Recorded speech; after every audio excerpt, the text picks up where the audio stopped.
report from the mayor. At this time, a few things to announce. There's a community garage sale this Saturday, August 24th, and the cost to register is $10. It includes 2 parking spaces. Registration fees will support youth recreation programming.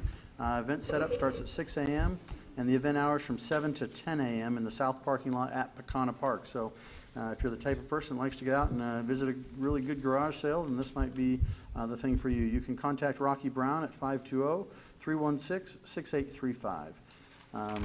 Have a few other things going on around the city here. We have a registration open for a grants class. The City of Maricopa will host the class on Thursday, October 3rd. Thursday, October 3rd. And if you've never gone to a grants class, they're very informative, and you can learn a lot about how to apply for grants either in the city or from the federal government, state, Indian reservations, etc. So amazing opportunity there. The city is also accepting applications for the Maricopa Youth Council. This is for the 2013-2014 term.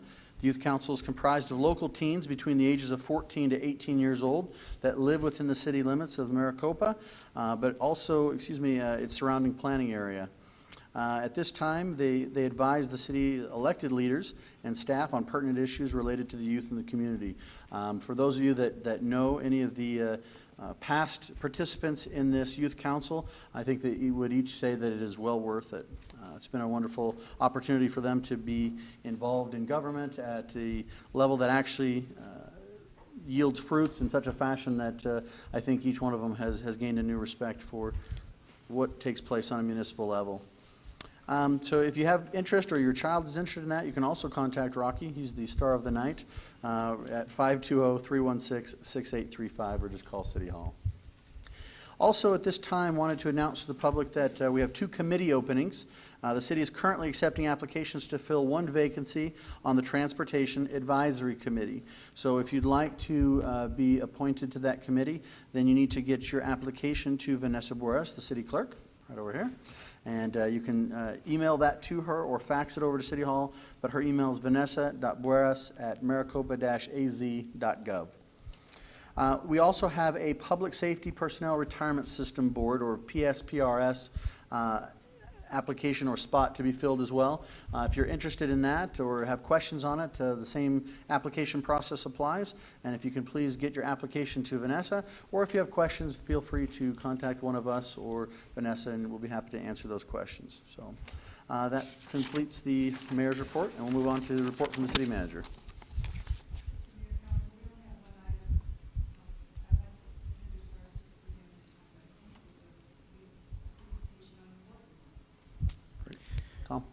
Good evening, Mayor, members of the council.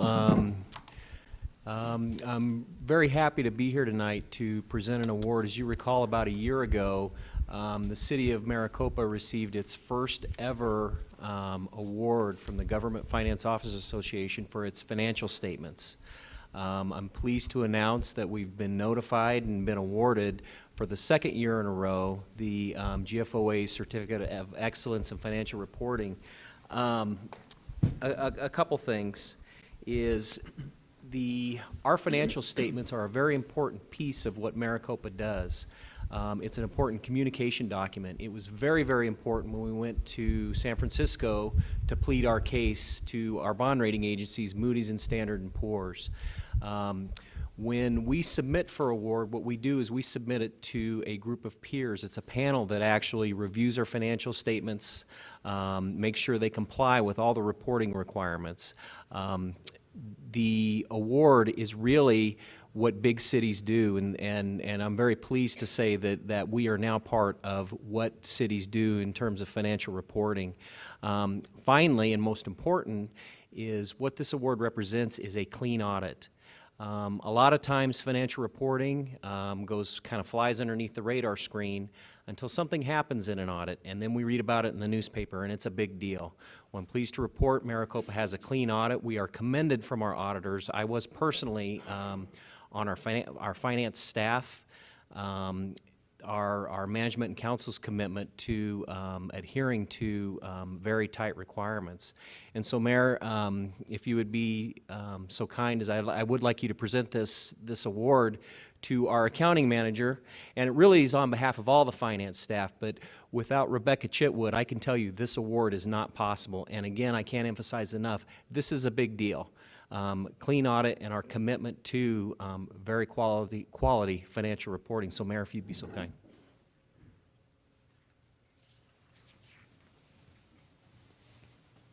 I guess we'll go up here. That's nice. Well, on behalf of Grateful City, thank you very much for all that you've done to help us win this very prestigious award, and I'll present that to you. It's pretty heavy. If I hold it too long, I'll probably drop it, so I'll give it to you. So congratulations.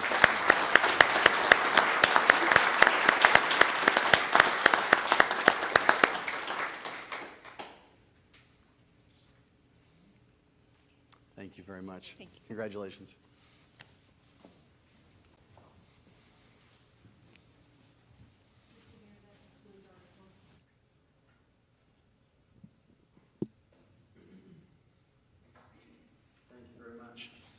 At this time, we'd like to move to the call to the public, at which point you have the opportunity to address your city council.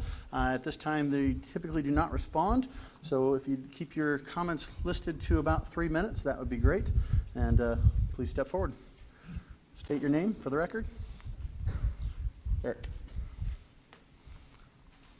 My name is Eric Latch. I am the founder of the Maricopa Business Council and the executive director for our city, Maricopa.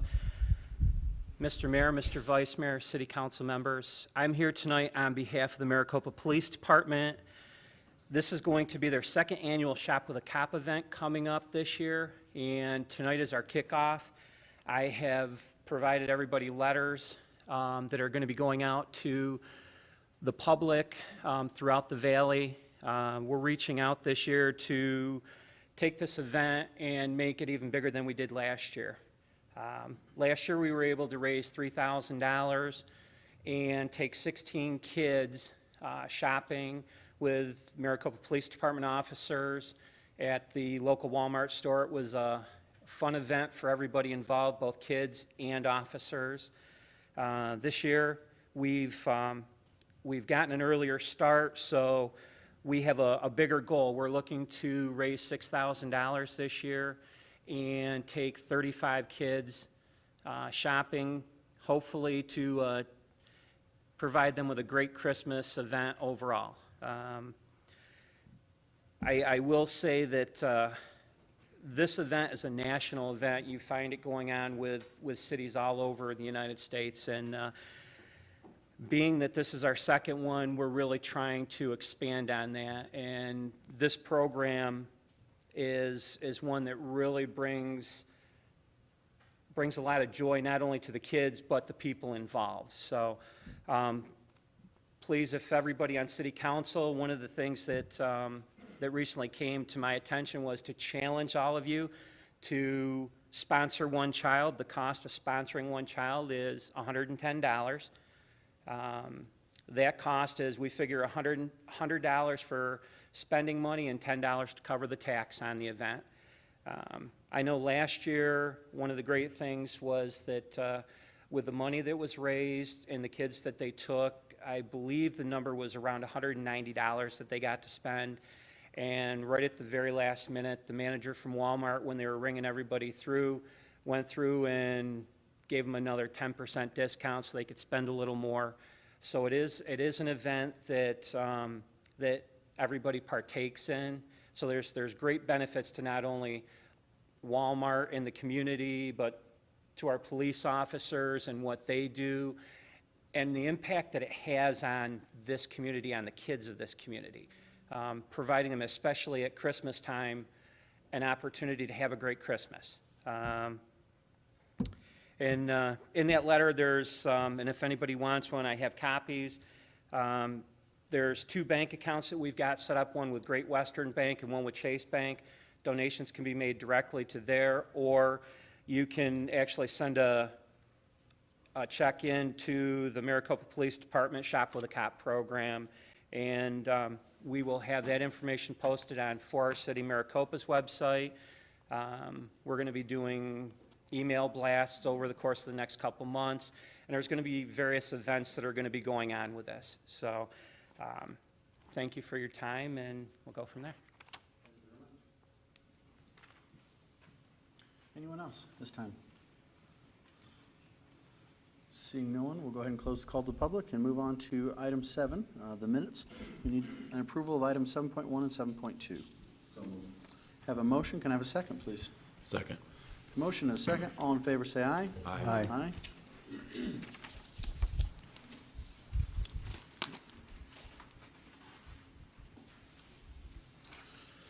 At this time, there are no public hearings, so we'll move on to the consent agenda. Can I have a motion to approve consent, please? So moved, Mayor. Second. I have a motion and a second. All in favor, say aye. Aye. Any opposed? Motion carries. Okay. That leads us to the regular agenda, item 10.1, a resolution from the Mayor and City Council on the City of Maricopa, Arizona, approving a firearm disposal procedure for the City of Maricopa Police Department. This is for discussion and action. Chief Stahl. Good evening, Mayor, members of council. I'll be very brief about this. I think you're all well aware of why we're here. The objectives is just to describe for you why we need to do this, what we've discovered as best practices. We will present you 3 options, give you our proposed recommendation, and then request your action on the proposed recommendation. As you're probably well aware, this year, House Bill 2455 went into effect, and it goes into effect in September of this year, and it requires all agencies to sell or trade unclaimed or forfeited firearms to a federal firearms licensed business. In the past, many police agencies had disposed of them through destruction rather than put those firearms back on the market for anyone to have.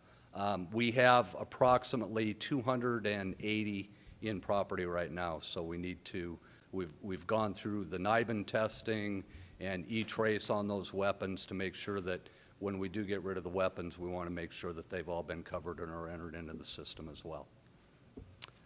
So some of the best practices out there, other than destroying, which is no longer an option, would be to solicit some requests for quotes from all FFLs in possession to be disposed of or purchased on a regularly scheduled time frame. Usually that's yearly, but especially in Maricopa with the numbers, we probably don't want to host anything other than yearly. In larger agencies, they do it either every quarter or every 6 months because they take in a lot of firearms.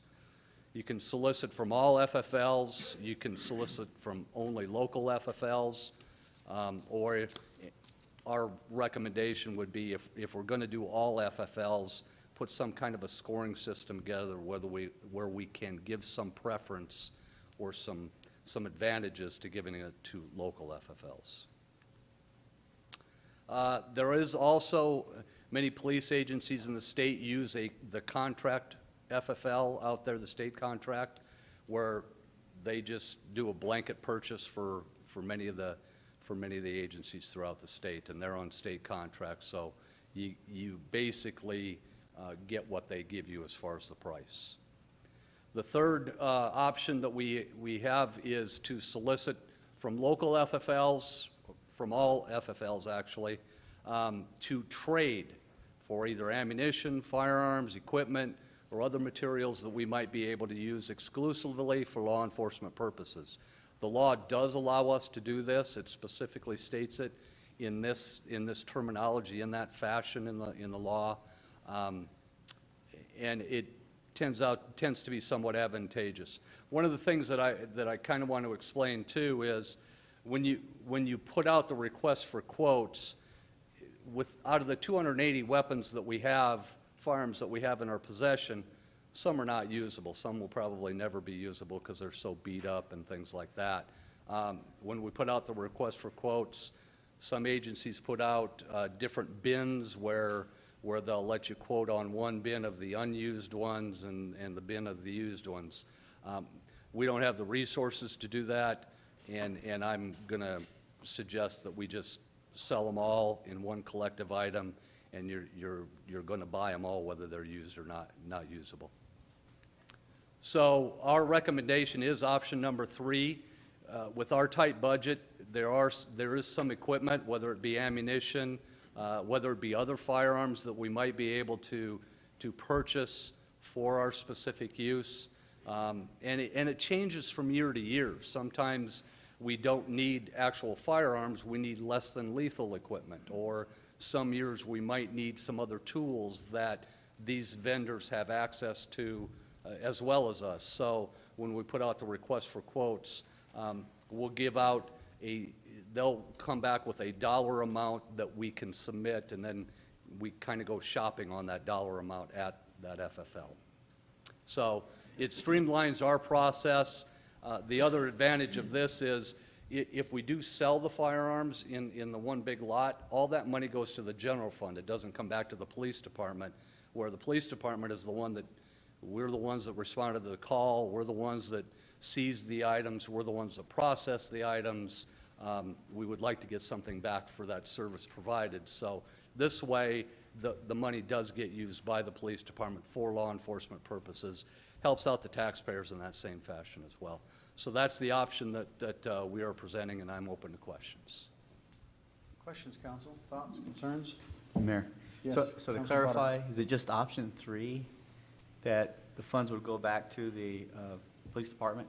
in case it Mayor, fails? Councilmember Potter, you have all 3 options to choose from. I'm proposing that you choose option 3. That's the recommendation that I'm giving to you, and that's the action that I would want is on option number 3.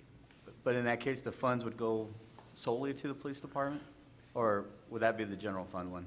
No, that, Mayor and Councilmember Potter, what that does is it allows the police department to send out for RFQs, and then that RFQ allows the police department to shop on whatever that dollar amount or the quote was from the quote. So Okay. it would go not to the general fund, but to the police department. Okay, thank you. Councilman Brown? Chief, does this law allow you to, in the event you confiscate weapons, does it allow you to have a certain inventory before you have to sell them to FFLs?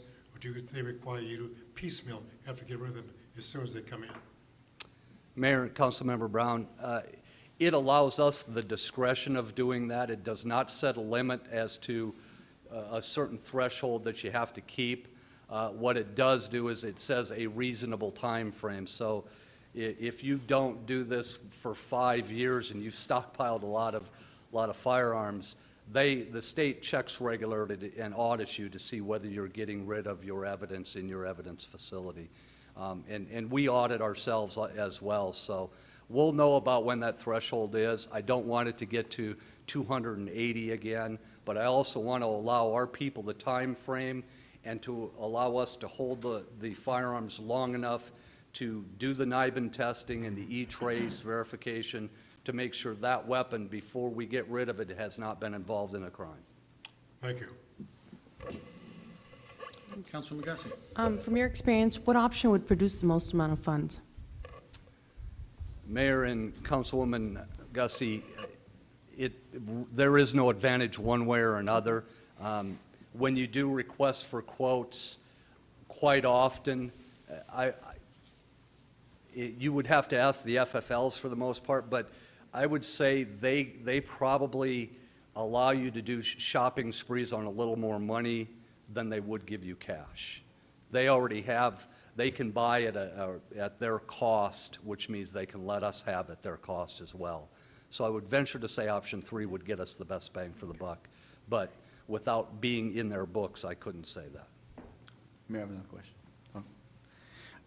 If whatever option we pick, how often can that be changed, or is that council's discretion, like in a year from now, or what's the timeline of any option to keep? I know it's new, but what do you think on that? Mayor and Councilmember Potter, I would say that if we find flaws in the system that aren't working out the way we want them, we will always come to you or you can come to us and we can change an amendment however we want to amend it. But I would say this would stay on the books until we find a flaw with the system. And right now, this is best practice out there, so I would say it's probably not going to change unless the law changes again. Thank you. Councilman Chapados. Chief, a couple questions. Do we have many local FFLs in this area or in Maricopa?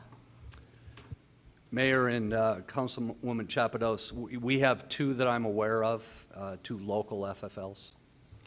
And with the RFQs, is that one vendor, one deal, or can they bid on parts of things? Is it all or nothing? Mayor and Councilwoman Chapados, that's exactly what I was referring to when I was talking about the bins. I don't want them bidding on only the good firearms that we have. You're bidding for all of it, good and bad. But So it's- it simplifies it for us. But one vendor has to take everything. You can't split it between two vendors? Yes, ma'am. Councilman Kimball. Chief, I have a couple questions. First off, of the 280, you said that some don't work. So when you send out the RFQ to said FFLs, would you provide a list of the firearms that weren't working, or give them a viewing period or something like that? Mayor and Councilman Kimball, better yet, what we are going to do is when we send out the RFQs, we will display the firearms for viewing so that you know what you're bidding for. Okay. So that being said, local FFLs, are you proposing local, the city of Maricopa, or local state of Arizona, or local Maricopa surrounding areas? Because the two FFLs might not be able to support 280 firearms. That's just my guess. Mayor and Councilmember Kimball, my definition of local for the point system would be Maricopa, but they have to be in good standing. In other words, we'll check with alcohol, tobacco, and firearms to make sure they are in good standing with them. There's no open investigations going on, things like that as well. So anybody that submits an RFQ will have to be an FFL in good standing. Local meaning you'll score extra points on our system for local Maricopa to keep the money in Maricopa. That doesn't necessarily mean that they're going to win the quote, but there will be extra points for them. Thank you. That being said, option number 3, I have an FFL, as most of you know. Option 3 with the trade option works best for FFLs, and you will get a lot more people turning in quotes if it is a trade option and not a cash purchase, being that individuals that have lines of credit with certain distributors can get certain product that the police department would need, and they can get that, sell the firearms, make the money back, then pay the vendor that they got the product to give to the police department in trade for said merchandise. So it works out a little bit easier. I've done some of these deals before with other police departments, and the trade option is good. Also, in regards to the trade, the money stays in the police department. It doesn't go to the general fund, and then we have to go back to the budget, and if he needs bulletproof vests, or the PD needs tasers or less lethal ammunition or whatnot, instead of having to go wait for the next budget year or ask for a transfer of funds because they need these things, the money, the trade option, right, stays in the police department and doesn't get regulated by the general fund. So I like option 3. I have a question real If fast. there's any more questions. The question I have is, obviously, you know, this is, and I don't know what the policy has been for disposing of the weapons in the past, but we're a fairly new police department over the last 6 or 7 years, and so we've, you know, compiled these 280. But in future years, now that this law is in effect, and as we go down to this new policy, what do you anticipate we take in on a yearly basis? And I know that's going to change, but just a ballpark average. Mayor and council members, I project between 50 and 100 per year. We have not disposed of firearms since our existence that I'm aware of. But that doesn't, what that means is I don't know that we've been doing it properly where we could have seized when we didn't seize. I'm seeing much more activity in that arena, and so I'm expecting closer to 100 than 50, but between 50 and 100 a year. The other thing you said was, you know, if it's used in the committing of a crime, how does that firearm how is that one disposed of?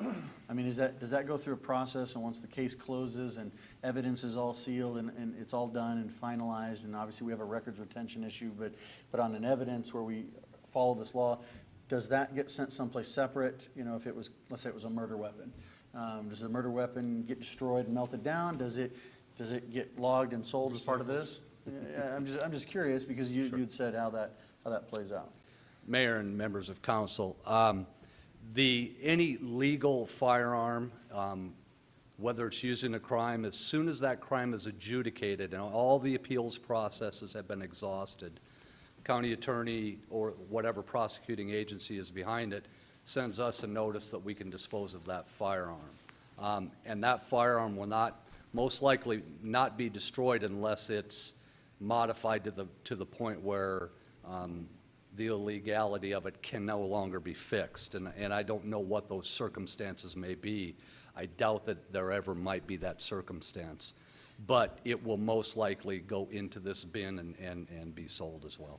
And I don't mean to get too much into the weeds here, but just the last question, and that is we talked about doing the trade, and I totally see the advantage of that, but how does that work from a city bidding perspective? I mean, is it done in which the bidding process then says, you know, what's your cash offer, what's your trade offer, and then you put a list of things that you need that you anticipate that, you know, equates to the street value of those guns or something to that effect, and then, you know, the police department would pick which one is more advantageous for them, and how does that process work? Mayor and council members, what I would prefer to do is to have we can do it two ways. We can say in the RFQ, and this wouldn't be in the weeds for you guys to decide upon tonight, but in the RFQ you can state, I need 10 ballistic vests and 60,000 rounds of .223 ammunition. The problem with that is now you've sold your hand to the FFL, so to speak. So what I like to do is say, give me your best price on what you think all of this is worth in equipment-wise that you can get, and then we get to go shopping. I see. Okay. Council, any other questions? I don't have any. Can I accept a motion, please? Mr. Mayor, move to approve with option 3. Option 3. Second. There's a second and a motion. All in favor, say aye. Aye. Any opposed? Motion carries. Thank you very much. Thank you very much. Item 10. That's correct. That's correct.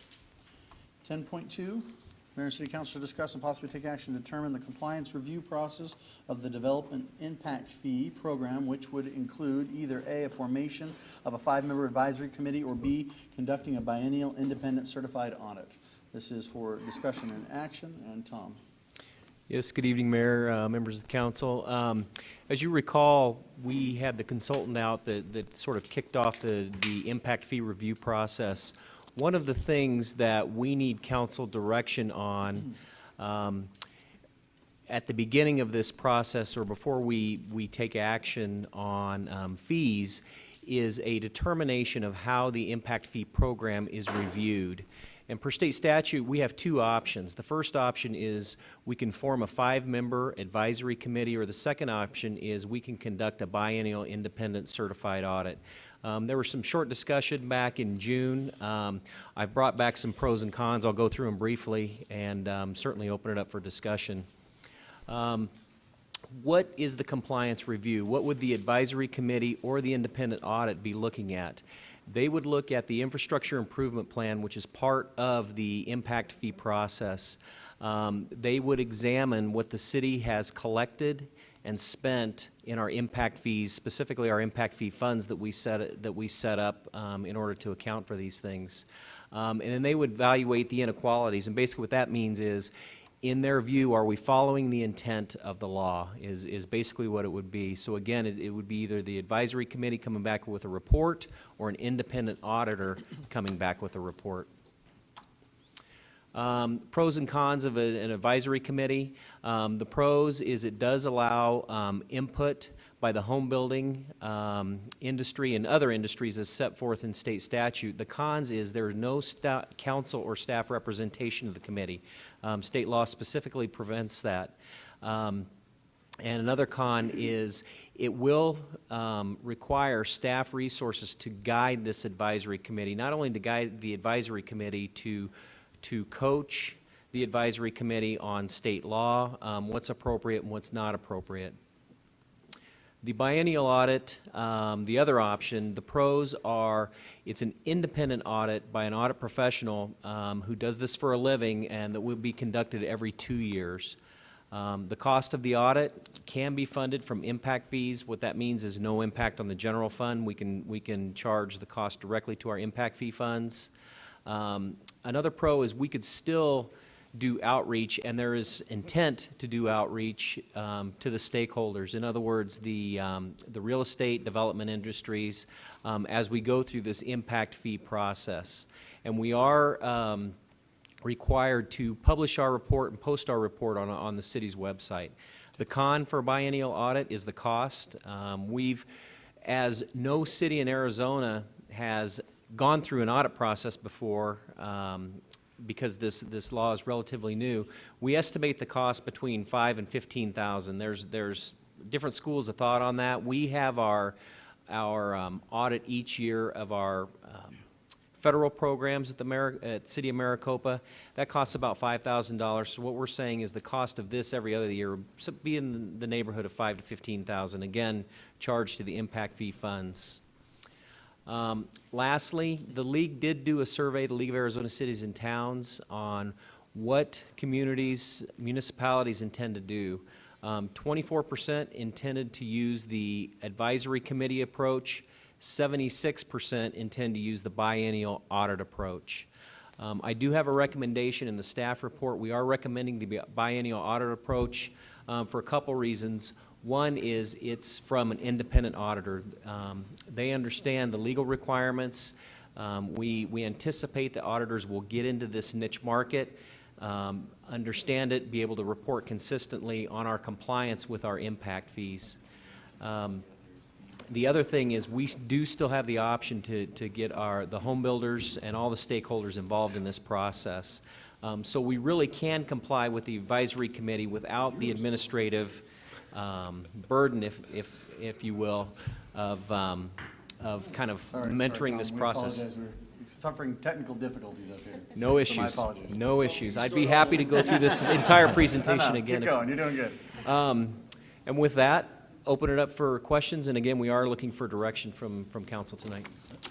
Mr. Mayor. Yes. Councilman Kimball. Tom, did you say that, that none of the cities have done this yet, right? They're now deciding on what they're going to do. Mr. Mayor, Councilmember Kimball, that's correct. These impact fees per state statute don't go into effect until August 1st, 2014.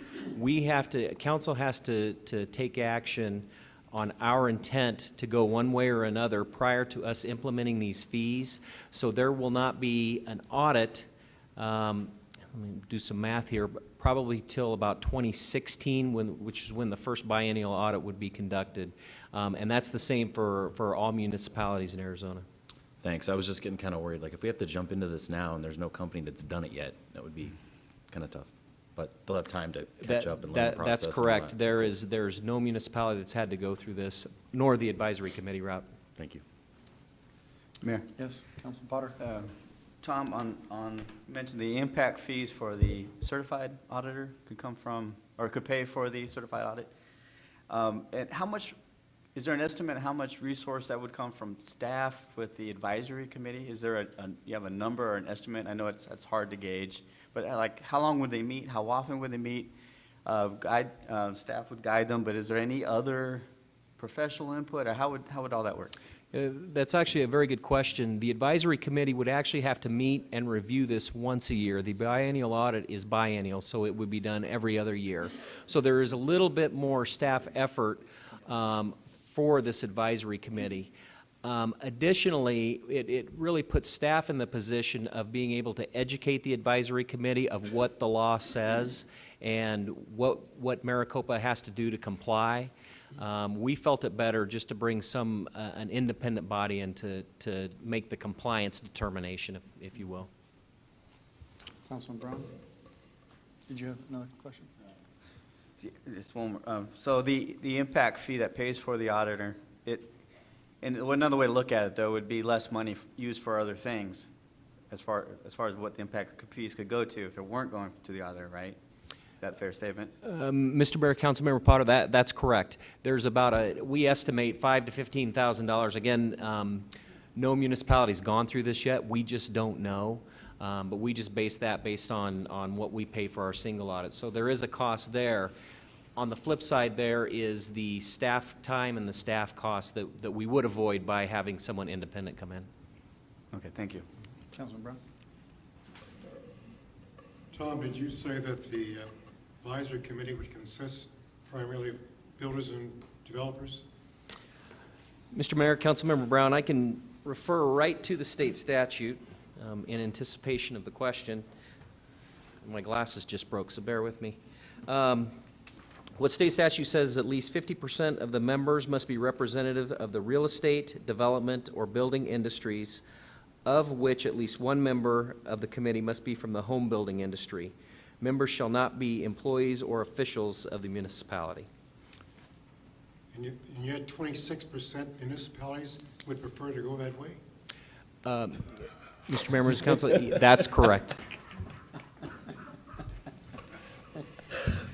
Okay, to that end, that's kind of like the fox guarding the hen house, isn't it? I mean, honestly, if the real estate agents and the builders are determining impact fees for the city. It's Well, just silly. Mr. Mayor, members of the council, it's really determining compliance with, did we follow the intent of the statute? It's huge. Yeah. It's huge. This is huge. Mayor? Yes, The Councilman advisory Potter. committee, though, it would be just that, advisory committee. It's non-binding, whatever they come up with of what the impact fees should be or recommendation. Right, it's strictly to review compliance. The advisory committee would be producing a report. We would have to publish that report, or the exact same thing we would have to do with the audit. We would have to publish either one of those. Vice Mayor Farrell? It's non-binding for that committee, but it's binding for the city. Right? That's correct, yes. Wait, can you explain? So whatever the committee comes up with, and they Right. present to the council, and the council approves for these new fees, Right. it becomes binding on the city, Right. but not on the committee's back. Correct, It becomes the correct. city's back. So But what I mean, though, is that the city doesn't have to approve the recommendation if No, it doesn't. not at all. Right, okay. Okay. Questions, concerns, thoughts? I would entertain a motion if we're ready to do so. Vice Mayor, do you have another concern? I'm ready for the motion. Mayor, may I Yes, say something? Councilman Potter. My general feeling is I just like to have, and I know Tom did a good job saying that, reaching out to stakeholders in the community, and I just like the idea of having a body or a few people vet all that information at a citizen level and, bring it forward.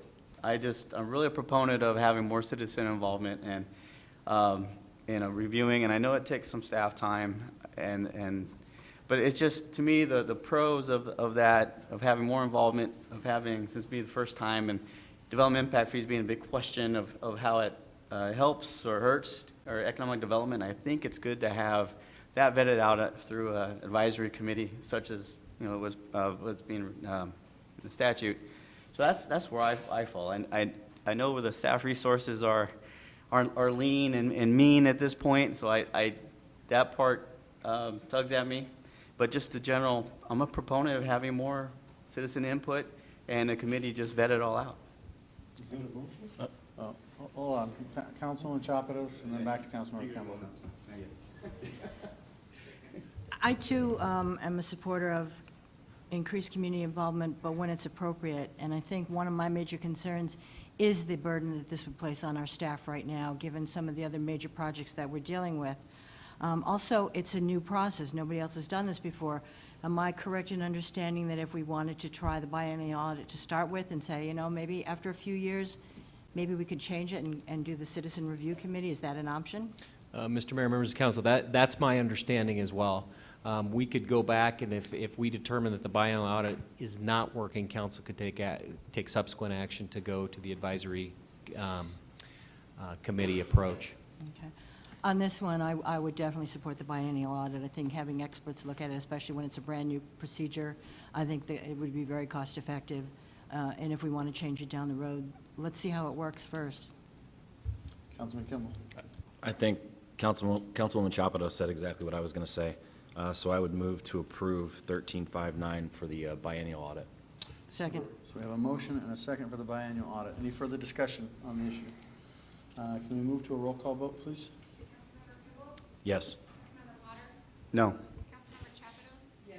Vice Mayor Farrell? Yes. Councilmember Brown? Yes? Councilwoman Gussie? Yes. Mayor Price? Yes. Motion passes. Motion passes. Thank you very much. Thanks, Tom.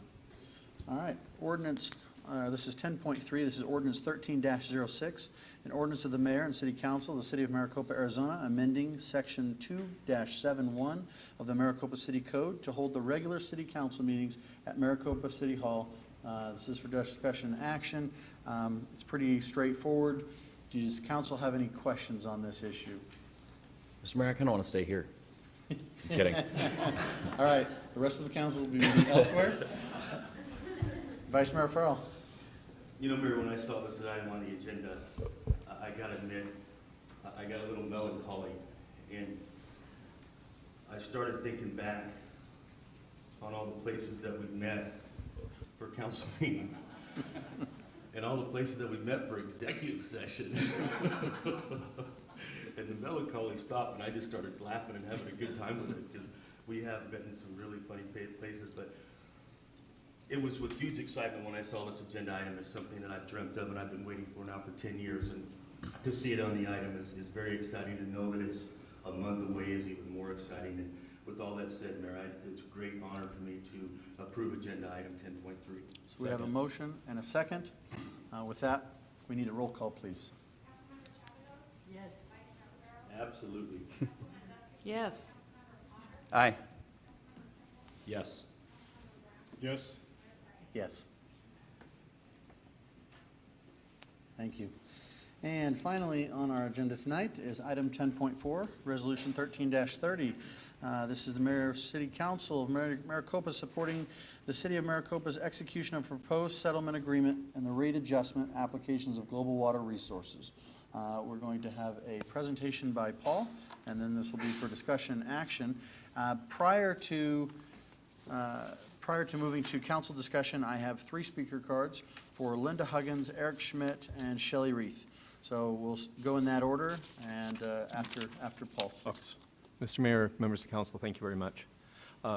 This item is to discuss the global water settlement agreement. A little bit of history. We, as you recall, in 2009, Global Water filed for, is closer? Oh, okay. Okay, that better. I can hear myself. In 2009, Global Water filed for the rate increase, as you recall, and we went through this then, and mixed results. Since then, a lot of things have changed.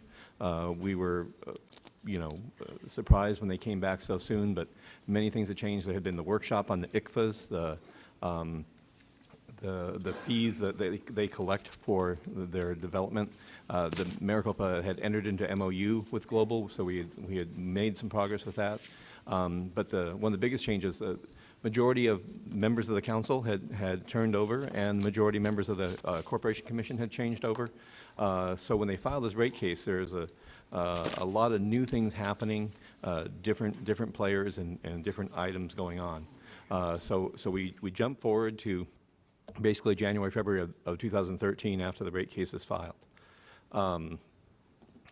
This time out, council was very proactive in getting ahead of the game on responding to this request for a rate increase with the ACC by Global Water. Council initially, members of council met with members of the Arizona Corporation Commission. The Corporation Commission, of course, is tasked by Constitution with setting a rate of return and their ability to bring income in for private utilities that are monopoly. The council created the Global Water Task Force in order to gain information and learn about this and include the public in that. That was very important and happened early on that council took action on that. The task force met numerous times, reached out to ACC, reached out to the RUCO, the Residential Utility Consumer Office, and to Global Water themselves. So they, council got involved and was listening to each side on this very fair process to make sure that you're informed as you represent the citizens of Maricopa. Both the city and the HOAs both have a stake in this. We both we're concerned about this. Individually decided to retain specialty counsel, utility attorneys to represent each of us in this case. The city retained Larry Robertson as their representative to read through this stuff. Very, very experienced person, and to help us walk through the process. The HOAs independently went out and retained their own attorneys, and we worked hand in hand with that. So that was so their voice could be heard, and they had, frankly, similar issues, but there are some nuances in how this rate case is decided as how it benefits the residents and the HOAs. Both the city and the HOAs chose to intervene in the process. By intervening, we go through file paperwork and make sure that we have a seat at the table, that we're involved in the process, and we can speak out formally through our attorneys. This is very important also. And then at the request of the council, we asked and received permission, and the ACC came down to Maricopa. And when Maricopa Wells, we had another meeting at Maricopa Wells, and I think 45 speakers who presented to the, I think 4 of the 5 members of the ACC commission were there. We had elected officials, I think 400 to 500 people down there. It was quite a night of comments and passion, and that was important that Maricopa's voice was heard. And this set the stage for what was to come. This was Maricopa being proactive, getting ahead of the curve, and saying, you know, we're going to be involved and we're going to find fair and affordable rates for this. So currently, on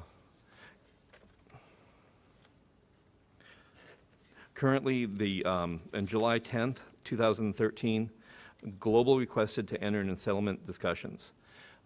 I think we all were kind of shocked to find out, or just surprised, that they decided to not go the full route of the hearings that they had last year, or in 2009, and asked, as Global's request, to ask to sit down with ACC staff, RUCO, all of the interveners, and discuss a method of not going through the process and just coming to agreement through debate and negotiations. This would not have happened if the City of Maricopa and Maricopa residents had not done what they had done, if they had not, stepped up, made everybody aware, been proactive, do the things that both the city and the HOAs did. Very important. With that, we participated in that negotiations. I was there personally. HOA members were there personally. Our attorneys were involved in that, and that was crucial. Where they basically everybody sat at a table and hashed out things. July 18th and 19th was the ACC settlement meetings. After the initial set of meetings, there are emails and offers and negotiation going around all the way to the 12th. Finally, on August 13th, a settlement agreement was presented to the ACC staff. Global was on board with it. Their utilities, because they have their 7 utilities, Global parent and the 7 utilities were on board. ACC staff was supportive. The director of RUCO was supportive, and RUCO, their job is to look out after the consumer.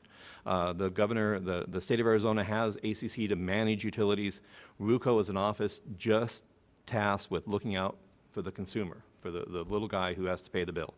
And they were both okay with this settlement, okay? Just currently, once that was filed, testimony will be filed. We'll be filing testimony based on however council decides to vote tonight. There'll be a hearing before administrative judge. There'll be eventually a decision by the ACC corporation commissioners whether to accept, deny, or modify this. But that's in the future coming. What we're here tonight is for City of Maricopa to decide whether they're going to be a signator on this settlement agreement. You will do that by passing Resolution 1303. Or no, it's 1330. So, let's go forward. What is in the settlement agreement? Here is the big question, and I'm going to do my best to go through this. It's great, there's a reason why utility attorneys do so well, because this stuff it's hard to get a handle on this stuff, but I'm going to do my best. Key issues that benefit Maricopa in this settlement agreement, okay? Gross revenue. What this chart shows is the issue, what was requested by Global Water, and what the settlement, what was finally determined. And the settlement process was pretty interesting. The ACC and the director of the Utility Commission, a lot of power in setting this.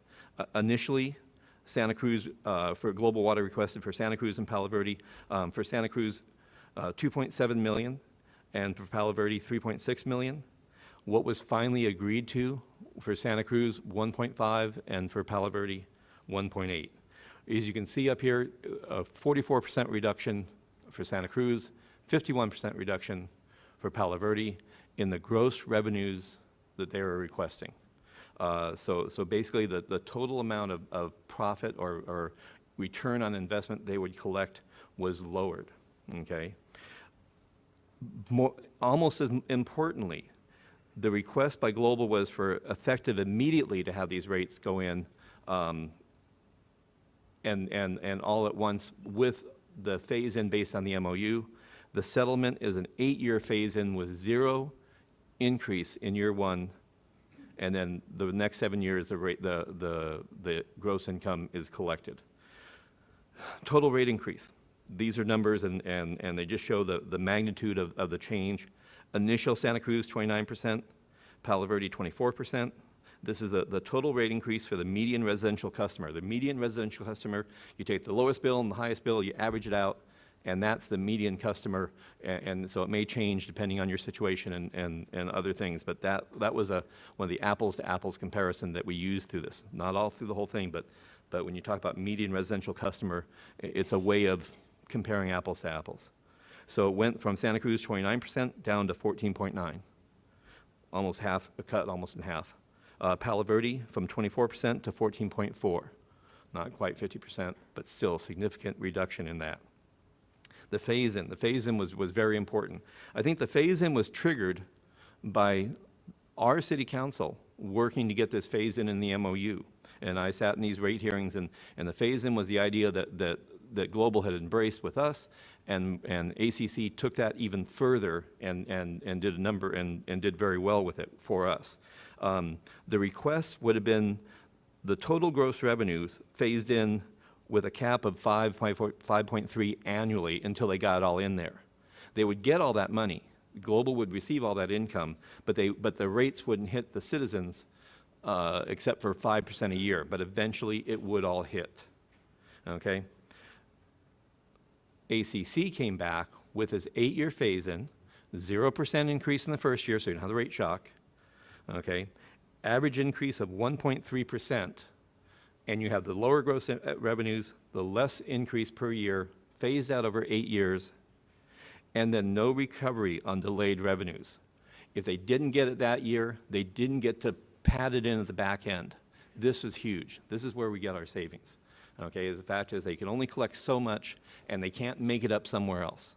Okay, so that was significant and quite a concession. Total revenue impact over 8 years, we did, and Tom did wonderful work on trying to get these numbers straightened for us. Santa Cruz, the requested impact over 8 years, $105 million. Palo Verde, $134 million. The eventual, with this settlement agreement, Santa Cruz, 91 million, Palo Verde, 113 million. So we're seeing a reduction in total revenue impact over the 8 years, 7.6 for Santa Cruz, 6.5 for Palo Verde. The grand total, the number you put on that, those savings over the total impact of these 8 years, $34 million that would have been collected somewhere in the city of Maricopa from these two water companies, the water and wastewater companies, that will not be collected. That is, this agreement makes that saving from what they were requesting and what could have been a reality if it had gone to hearing, if we had not come up with this agreement and negotiated this. So this is a concrete savings that we're seeing compared to what could have been. The next slide. Some interesting, the other thing that was added onto this, the stay-out agreement. Global did not want any type of stay-out agreement. I mean, here we are sitting in 2013, just had a rate case initiated 2009, 2010. 3 years later, we're back doing this rate case thing again, okay? The ACC started with this idea that, you know, we're going through all this work, we're gonna have this rate increase. They offered a stay-out. The stay-out would have been no rate increases until 2016 with the test case in 15. What we did, we negotiated in addition to what ACC had, independent of what they had come up with, sticking to our guns, trying to find a way to protect consumers.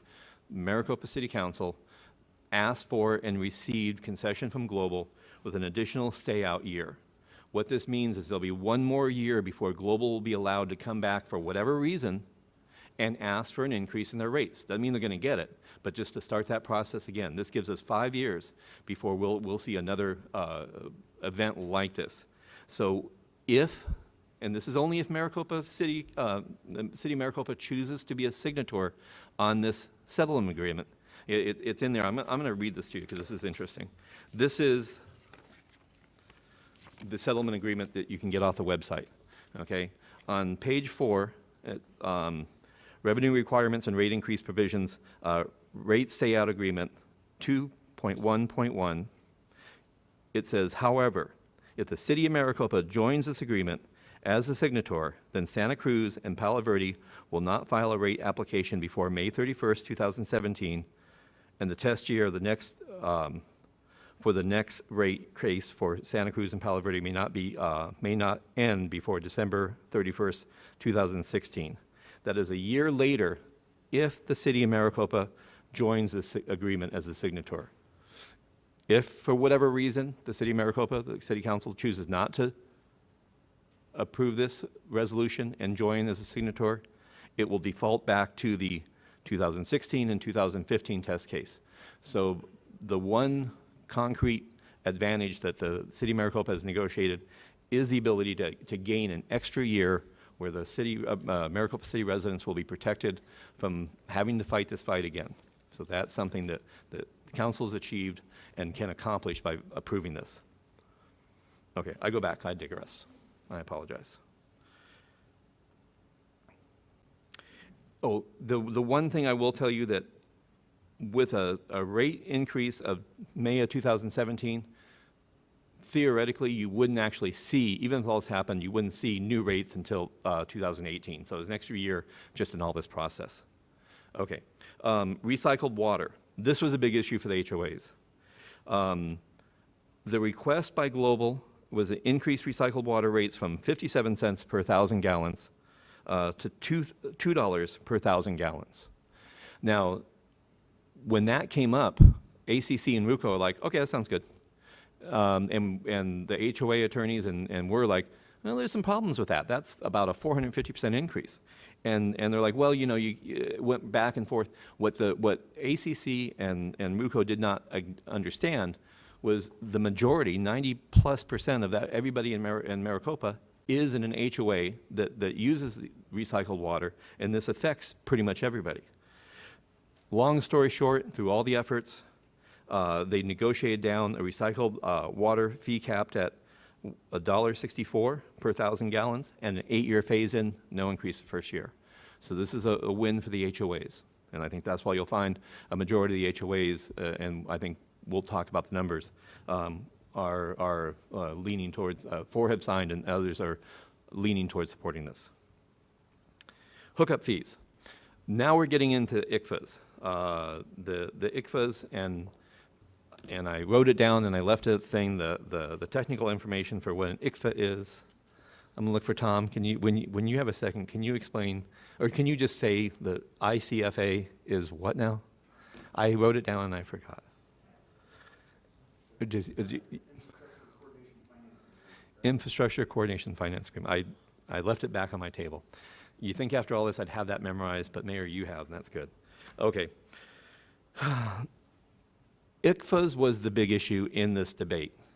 Global Water did something very unique, and they came together everywhere with the CCNNs, where customers are under the Global Water umbrella.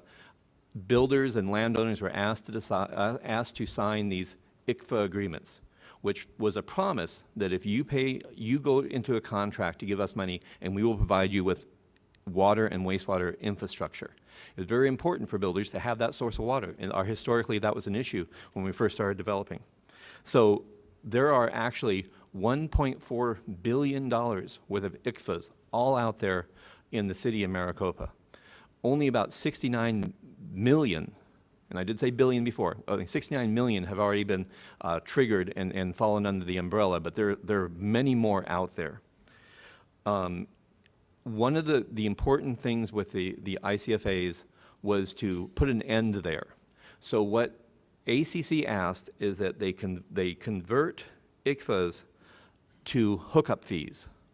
Instead of collecting a contract ahead of time for funds, they wanted a per house collection of money that the builder would pay, give to the water company, Global Water, and use that money to hook up the house, okay?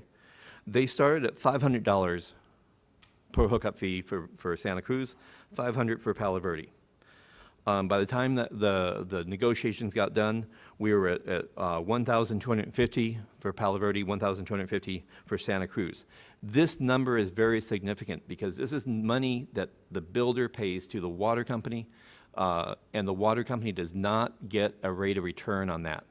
It will not add to the long-term bill of Maricopa.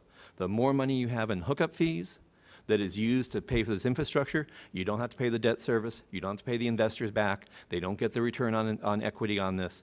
The more that's in hookup fees, the better off all of us are, and this number went up. So that was a win. Finally, the ICFAs themselves. The initial agreement from Global Water, or initial request, it was to receive a return on investment on existing ICFAs, the 69 million. Now, the return on investment is that they have the 69 million that they spent to buy water plants and put in infrastructure. They wanted to get a rate of return on that. They wanted to make a profit on that money. This was the big haggling thing from 2009. Now in 2013, it was coming up again, and you had the 1.4 billion out there.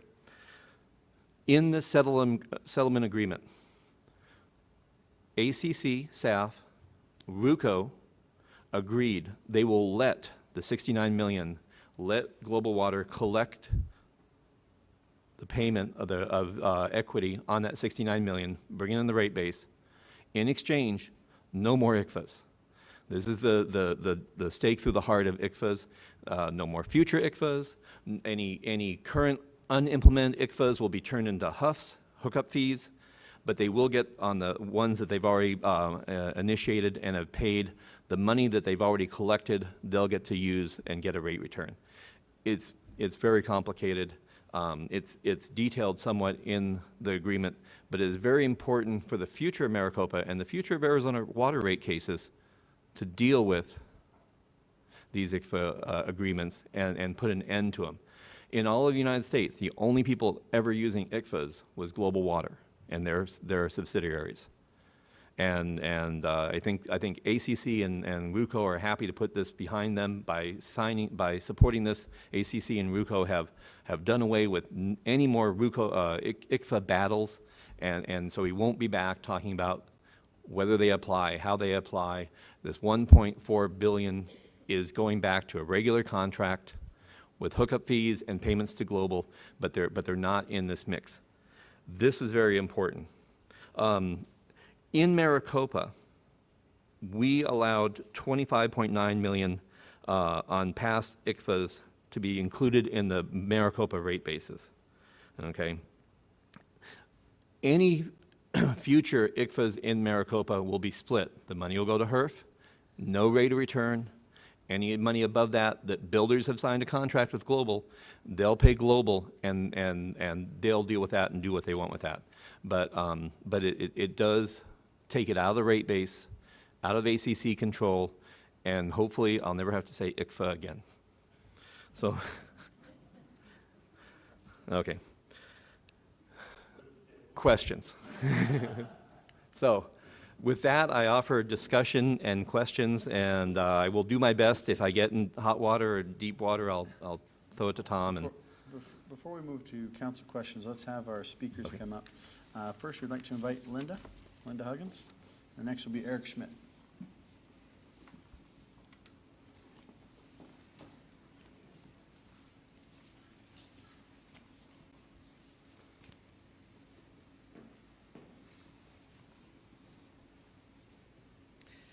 Good evening. My name is Linda Huggins. I come before you as a community manager and board president of Desert Cedars, community manager of Acacia Crossings and board president of Desert Cedars. As a community manager, one of my responsibilities is to provide the board of directors with all the necessary information to make best decisions they can to protect and enhance their community. Throughout the last few years, this has been challenging to say the least when it comes to budgeting and the use of water. All the associations here in Maricopa have had to make difficult choices. Do we raise the assessments? Do we do some sort of conversion to lower the uses of water? Or do we do both? As the board president of Desert Cedars, I've had to sit in a unique position of knowing both sides and making those tough decisions. Neither position is fun, to say the least. After the last rate increase, the consensus among the HOAs was that Global Water was going to, if Global Water was going to go to the ACC again, we were going to and ask for another rate increase. We were all going to band together and fight them unitedly. We were successful in this effort, banding 14 of the 18 HOAs together to stop Global Water from getting any rate increase, and if they did get a rate increase, then as low as possible. Through the attorney, we were able to have our voices heard and be instrumental in the proposed settlement offered before you tonight. I personally feel this settlement would not have been favored the homeowners as well as it does if it hadn't been for the united front of the HOAs banding together. Unfortunately, we did not stop them from getting a rate increase, but this settlement is a whole heck of a lot better than if they would have gotten what they were asking for. The rates will stay the same the next year and then climb over a slower rate over starting in 2015 and covering over the next 8 years. The cost of the attorneys the HOAs used by far was a best investment into the future of our communities. It wasn't the ideal outcome considering the potential, but considering the potential outcome, it was the best outcome we could have hoped for. I want to thank all the interveners, Michelle from Riley, Carlock, and Applewhite, Ruco, and the City of Maricopa. I hope the council tonight supports this settlement and realizes that this may not have been what everybody wanted, but it surely as well is worth the money and the time spent on both sides. Thank you.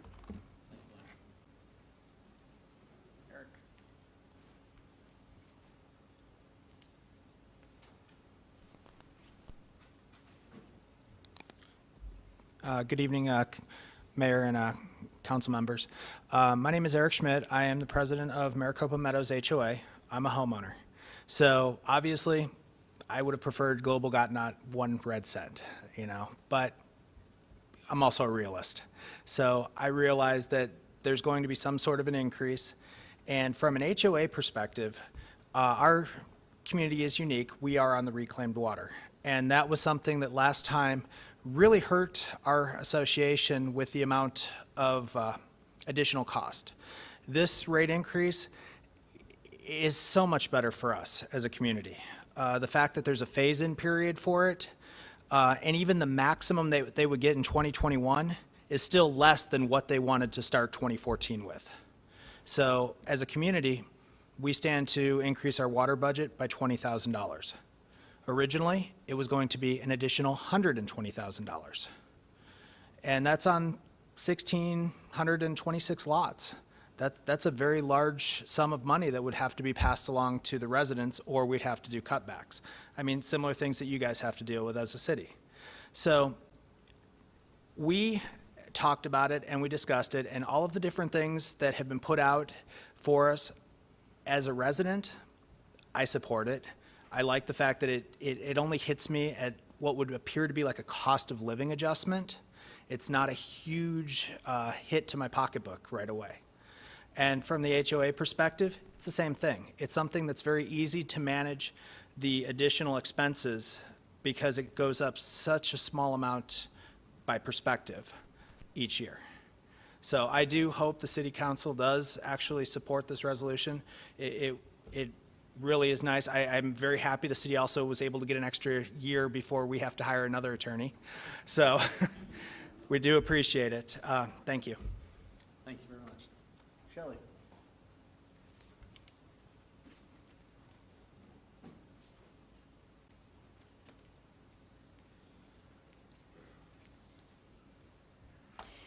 Thank you, Mayor and council members. I had the privilege and opportunity to attend those 2 days of meetings in the settlement meetings. And I will say, although it is very complicated and convoluted at times, you learn a lot about the process and everything that's entailed in a rate increase. I also saw the value of being involved. Having a seat at the table was imperative in getting anything in this settlement. The fact that the settlement was offered, I consider that a success before we even talk about what's in the settlement. The HOAs represent, as we heard, nearly 90% of the constituents that live in Maricopa. And I was one of the HOA, and I guess I forgot to introduce myself. My name is Shelley Reith, and I am a community manager at Province. And I was one of the people that was named in the intervention and worked with the attorneys.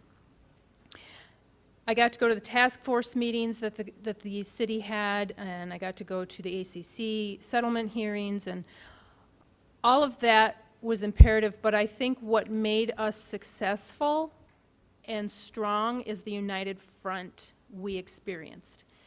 And that was the HOAs, which is a majority of the people living in Maricopa, hand in hand with the city. We never felt alone. We felt that we had strong support. We worked together. We notified all 18 HOAs. We got 14 of them to come together in the big room at Province. And the mayor led the rally, and you know, at the end of the day, we needed to be involved. We don't regret that at all, and we truly experienced and saw firsthand that this council really has the best interest of its constituents in mind. I certainly am not an expert on rate issues by any means. We relied on other parties as we got our own attorney and our own experts. But in general, in evaluating the impact of the settlement agreement terms on homeowners and associations, we looked at both the estimated impacts to the median residential customer with an eye toward affordability for residents and associations that rely on potable water, and then we also looked at affluent water. Although no one is excited about another rate increase, the amounts seem fair to both groups in light of the other benefits in which Global Water agreed to in the settlement. The rate increases for potable customers should be relatively small, having it spread over the 8 years with the first year with absolutely no increase. In 2015, the median customer should see about 98 cents more on their water bill. Each additional year, it'll be anywhere from $1.50 to $2. So by the time we get to 2021, that base rate of the utility bill should only go up about $12 and some change. Far better than what was initially proposed. The affluent water, same thing, and Paul already gave you the data on that. Another benefit we see is the resolution of the dispute regarding the treatment of the ICFAs, and which was, it not only came up this year, but it's been in every one of their rate increase situations. So we were good to lay that to rest, and I think that's huge. A benefit for the HOA is that we now have time to budget for it. if this would have hit us in 2014, I don't know what we would have done. And the frustration was that when the developers came in to develop Maricopa, they worked hand in hand with Global. They worked with that parent company to say, we're going to make it look this way. You're going to have turf, you're going to have lakes, it's going to draw people. We have this state-of-the-art recycle system. But if the constituents can't afford to utilize it, what good does that do? It certainly was a detriment to the growth of Maricopa. And I believe that this settlement is going to enhance that and encourage people to take another look at Maricopa that perhaps were very disheartened when they saw this initial rate increase and what that would have been. Also with the HOAs, we feel that that homeowner living in Maricopa got hit twice, and they do get hit twice. When you live in a homeowners association, not only do you have your personal utility bill to take care of, but homeowners associations' only source of income is that homeowner assessment. And they would have been hit harder, especially for those communities that have affluent water. And we estimated at least 10,000 rooftops that use affluent water in their homeowners associations. I know for my community, it would have tripled in the first year had not everybody come to the table and taken a look at this settlement. So on behalf of the homeowners associations, the majority of the people that live in the city of Maricopa, we do encourage you to go with the settlement. Thank you, Shelley. All right, that concludes our speaker cards, and invite Paul back up to stand here and open it up to council for questions, concerns, discussion. Councilwoman Chapados. Thank you, Mayor. First, I just want to thank everybody. Paul, City Manager's Office, our City Attorney's Office, our experts that we hired, and the HOAs. This is such a different outcome than what we went through 3 years ago, and both myself and the mayor were HOA presidents at the time, and we can tell you that the effect that the whole thing had on us, and we kind of agreed, as you've heard tonight, once we went through that process, we said never again without a voice at the table. So thank you to everybody that participated. Thanks to all the HOA presidents and board members that have gone through this process. There's been a lot of reading, a lot of minutes, but I agree with everything that's been said tonight. It did make a difference. We prevailed. We didn't get everything we wanted, but neither did they. So I think it's a legitimate compromise. The other thing that we've been considering, and it's one of the things that we have to balance, is it's not only the homeowners and the HOAs, it's also economic development and bringing business and making businesses survive in the city. So that also is hopefully a little bit of a brighter outcome and doesn't close as many doors as it could have. So at this point in time, I'm proud to say that we got through this process. I'm glad we took the steps we did, and I'm ready to approve this resolution. Thank you. Councilman Potter. Mayor, Paul, can you go back a couple slides with the settlement and the request? There's one with the annual increase, average annual increase, 1.3. Following this along, I agree with some of the comments that not one red cent, it was a quote, and that's how I felt all along too. And then having play it out, but some of the comments such as at the task force meetings that were held a few months ago was I think the public understood that or felt that, a rate increase is okay as long as we're not getting gouged.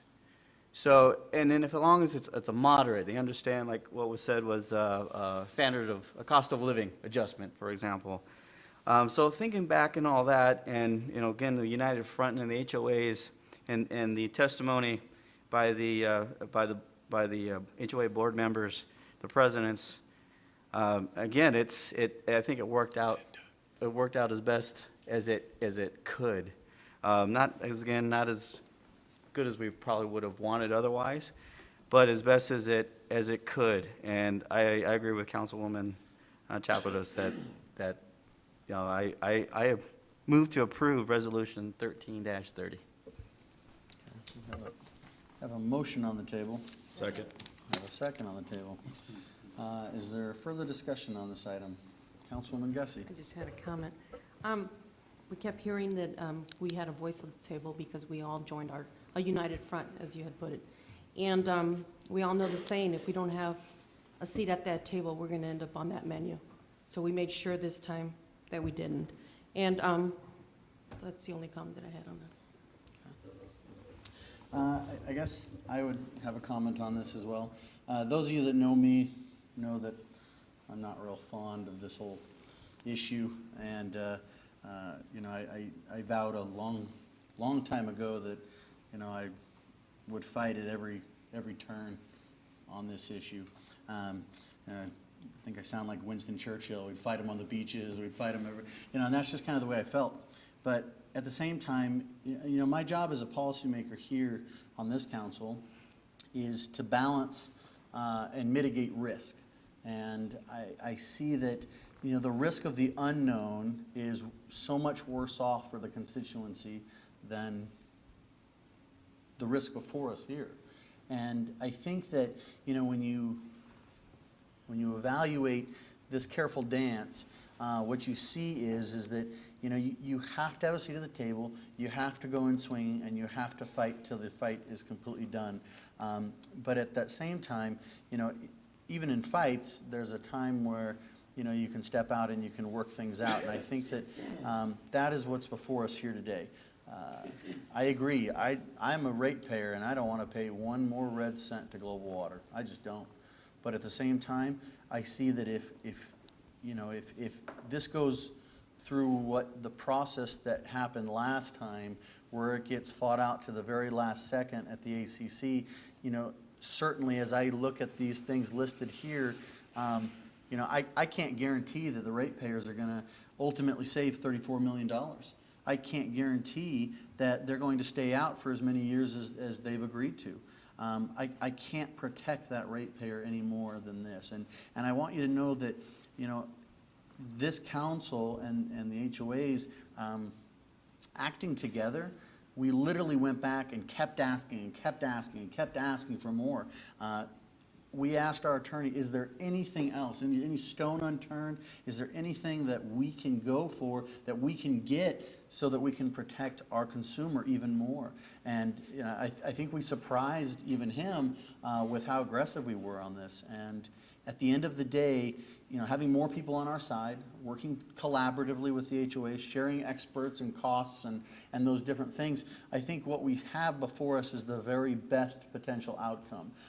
Again, I don't want to pay one more red cent, but I fear that the opposite of not looking at what we have here and that fear of the unknown is such that I can't do that to my constituency either.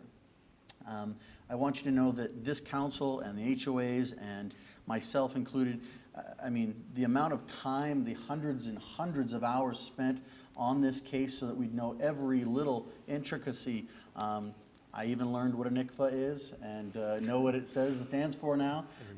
But again, I think the hundreds of hours spent was the fact that we were absolutely 100% fighting for this. So with that, we have a motion and a second to approve. And if there's no further discussion, can we have a roll call vote, please? Aye. Yes. Yes. Yes? Yes. Yes. Motion passes. Thank you. Okay. Thank you. Thank you all for your attendance here tonight. We appreciate it. And with that, can I have a motion to move to E-session, please? So moved. Second? Motion and second. All in favor, say aye. Aye.